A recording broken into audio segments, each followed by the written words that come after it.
dia, boa tarde, boa noite.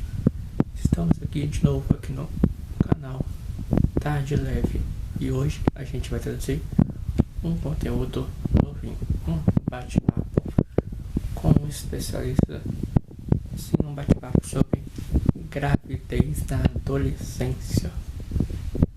Então, o nosso bate-papo será esse hoje. Quero te convidar a se inscrever, compartilhar, dar o seu like, dar o seu joinha e deixar o seu comentário tanto no YouTube, tanto no Facebook e também no Instagram. Show! E também a gente vai falar uma receita deliciosa, tá certo? E também no final teremos uma frase, um salmo do dia, da tarde para você. Então, roda a vinheta e vamos com a receita primeiro. Roda então.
Gravidez na adolescência.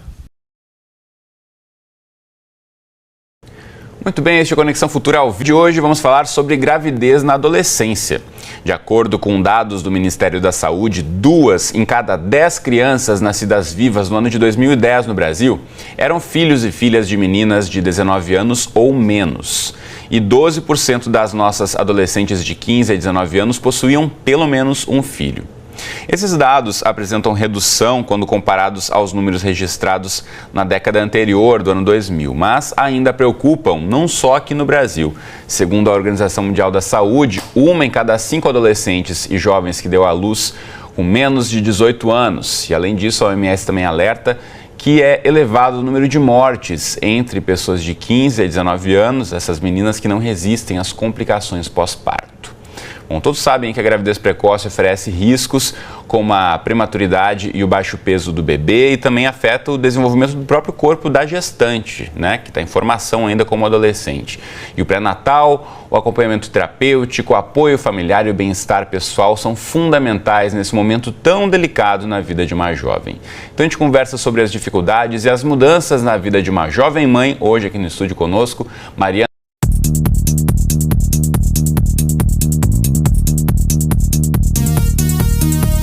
Azevedo, que é coordenadora geral do Instituto Papai. Bem-vinda, Mariana. Tudo bem com você? Tudo bem. Também conosco no estúdio está a Fabiana de Paula, estoquista, aqui ao meu lado. Ela que teve filho quando adolescente, vai compartilhar um pouquinho da história dela conosco. Obrigado, Fabiana, pela presença. Obrigada.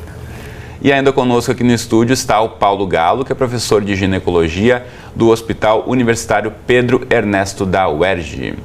E você em casa, como sempre, também é nosso convidado aí. Aproveite para tirar as suas dúvidas, compartilhe essa história com a gente. Mãe, aqui, obrigado mais uma vez aos três pela presença, bem-vindos. E quero começar ouvindo a Fabiana, que está aqui do meu lado. Como eu disse, ela teve filho na adolescência. Com quantos anos, Fabiana? 17. Com 17 anos. 17 anos. E foi uma gravidez planejada ou não? Como foi nesse momento em que você, naquela época, se descobriu grávida? Então, aos 16 anos, eu planejei a gravidez. Eu quis, eu estava com o pai da minha mais velha, então eu quis engravidar. Aí, com 16 engravidei, com 17 ela nasceu, né? E foi como você tinha esperado? Você já tinha esse namorado na época, já estava com ele? Eu já morava com ele desde os meus 15 anos. Desde os meus 15 anos eu morava com ele e já tentava engravidar. E consegui engravidar aos 16. E foi exatamente como você tinha esperado? Não. Não foi. Não foi por quê? Não. Porque eu imaginava que criança dormia a noite toda. Que criança não chorava. Criança chorava só quando tinha fome. Mas não é assim. Criança chora com cólica. Criança chora para dormir. Criança tem fome. E eu queria dormir, adolescente gosta de dormir. E madrugada toda, Thaísa chorava. E eu tinha que acordar. E eu falava assim, mas não era assim que eu imaginava. Eu imaginei que eu ia comprar a melhor chupeta, o melhor vestidinho, era passear com ela num carrinho, mas não, a realidade foi outra. E aí você acabou descobrindo na prática como era ser mãe mesmo, né? Já volto a saber mais dessa história, eu quero ouvir da Mariana também. Mariana representa o Instituto Papai, que trabalha com adolescentes, meninos e meninas, adolescentes que se descobrem, né, grávidos, e tem essa questão, nem sempre a adolescente engravida de forma como uma surpresa, né? Muitas vezes, no caso da Fabiana também, planejam, mas a expectativa é outra em relação ao que de fato é ser pai ou mãe, né, Mariana? Exatamente. Queria pontuar duas coisas em relação ao que Fabiana traz, uma coisa que a gente vê é que a sociedade, de uma maneira geral, sempre concebe a gravidez, que acontece na adolescência, como uma gravidez indesejada ou não planejada pela adolescente ou pelo adolescente. E o que a gente escuta, né, nas conversas, nas pesquisas que a gente faz, é que muitas vezes a gravidez ela é planejada e às vezes, se não é planejada, ela é desejada, seja de maneira expressa ou não. Claro que não é todos os casos, mas isso acontece bastante. E como de alguma maneira esse desejo ou esse acontecimento ele é visto por nossa sociedade como algo não desejável, né? Porque de alguma maneira transgride o que a família, o que a escola, o que a sociedade espera que aquele adolescente faça, que é estudar, trabalhar, casar para ter filho, né? Isso acaba gerando impactos negativos, que é a falta de apoio, a falta de políticas públicas para essa gravidez que acontece nessa fase da vida. Claro que existe também a gravidez que é indesejada, não planejada, que acontece nessa fase, mas não são todas. Como também, não em todas as gravidezes que acontecem na fase adulta, também nem todas são planejadas e desejadas, na verdade. Então, isso é algo que tem uma grande variabilidade, né? E a gente sempre tenta escutar o que a adolescente está pensando, porque a gravidez ela não envolve uma única causa, ela não é um fato monocausal, vamos dizer assim. É uma questão subjetiva, que tem a ver com desejos, com projetos de vida, né? É bem complexa essa questão. E também tem a ver com acesso a métodos contraceptivos, amplo acesso, informação de qualidade, né? A gente sempre ouve, hoje tem tanta informação sobre, né, como não ficar grávida e por que isso acontece.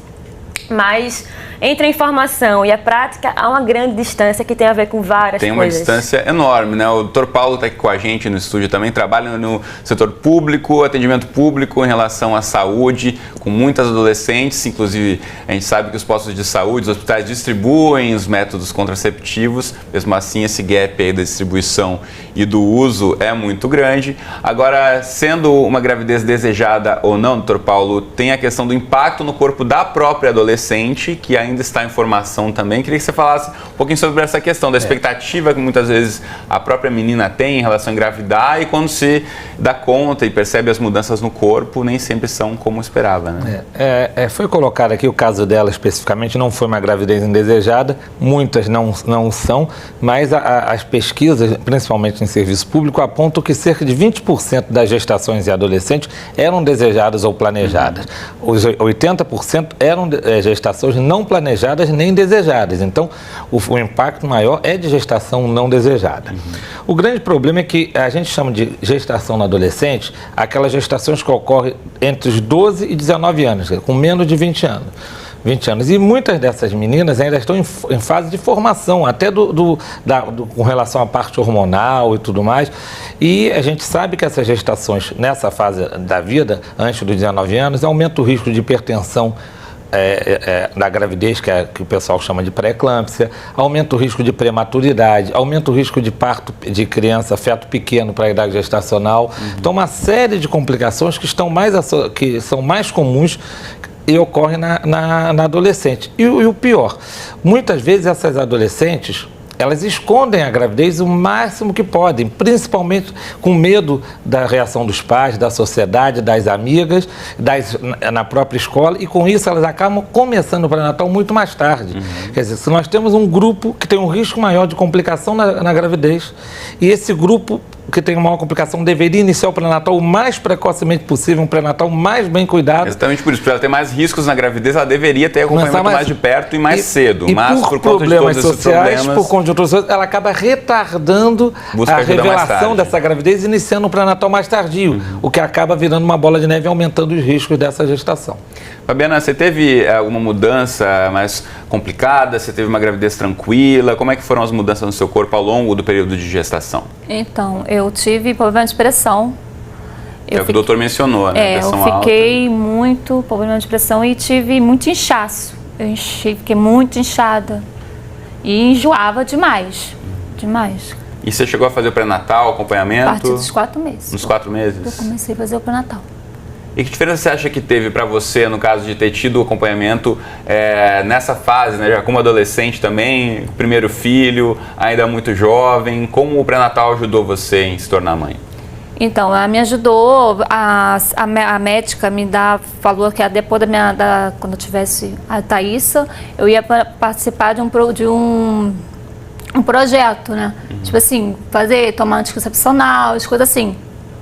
E assim que a Thaísa nasceu, eu não fui nas consultas, da médica. Aí eu fiquei com tanto medo que eu mesmo fui na farmácia e pedi o médico, um farmacêutico, para me aplicar uma injeção, para me evitar. Eu não sabia. Um anticoncepcional. Eu não sabia de nada. Depois deu uma complicação. Que tipo de complicação? Eu fiquei ficando com problema de pressão, minha pressão ia lá nas alturas, aí foi aí que eu parei no hospital e o médico falou o que era. Eu não poderia estar tomando esse remédio. Bom, lembrando, sempre a gente fala muito e bate nessa tecla aqui no programa no Conexão Futura sobre os riscos da automedicação. Então, queria ouvir também do Dr. Paulo como médico, como autoridade da saúde, também é importante a gente frisar isso, né? Não tome remédio, não peça direto no balcão se você não sabe os efeitos daquele remédio, principalmente, né? Esse farmacêutico teve uma postura errada.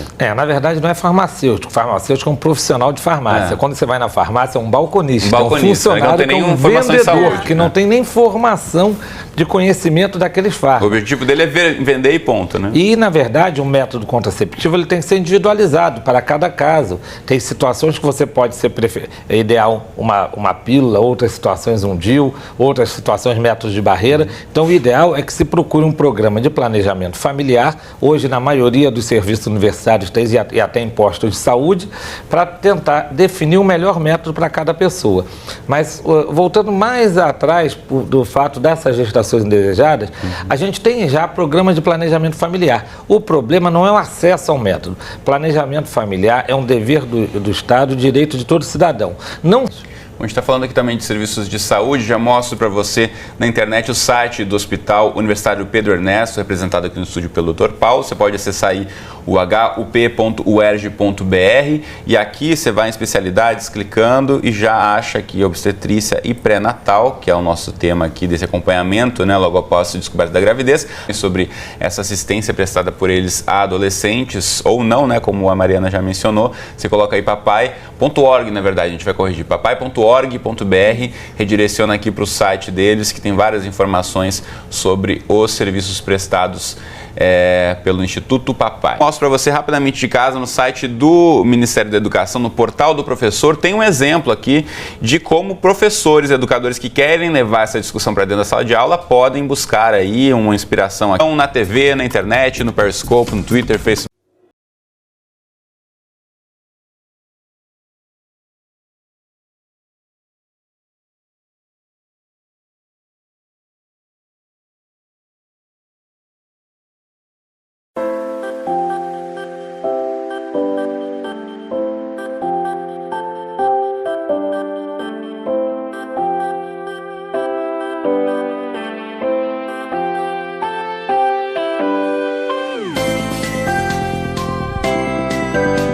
Obrigado por vocês assistindo o vídeo de hoje aqui no Tarde Leve, conteúdo novo todos os dias. Então seja bem-vindo, meu nome é Carlos Castro. Quem não se inscreveu, se inscreva e não se esqueça de apertar o sininho, porque toda vez que eu chego, você será avisado. Obrigado por vocês assistirem o vídeo até o final. Agora dar o seu joinha, se inscreva, compartilha, porque cada vez que você compartilhar, o YouTube vai saber que você gostou. Então, até amanhã, se Deus quiser.